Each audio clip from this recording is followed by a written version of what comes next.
Need to file a fiduciary income tax return? In this edition of Tax Tips by TurboTax, we'll show you how.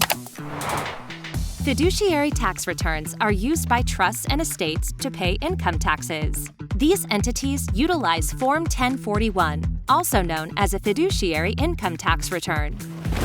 So, how are trusts and estates taxed? When personal assets are transferred into a trust, the trust becomes the owner of the property, not the individual. If the trust holds the funds in an interest-bearing savings account, it must pay income tax on the earned interest each year. The same is true for a decedent's estate generating income prior to being distributed to heirs. If the estate earns income during this period, it must pay tax on the income. The income reported on Form 1041 is different from the estate tax. The estate tax covers the value of the estate's assets, while Form 1041 reports the income these assets generate. And what about deductions?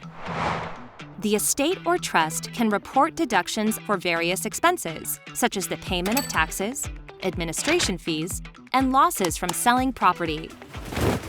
They can also deduct some or all of the payments made to beneficiaries. For instance, if the trust document requires that all dividends be paid to beneficiaries, the beneficiaries will then report the dividend income on their personal tax returns. Simultaneously, the estate tax return will report the dividend income on the 1041, but offset it with a deduction for the beneficiary distributions. Ready to file a fiduciary income tax return? When you file with TurboTax, you can easily file Form 1041.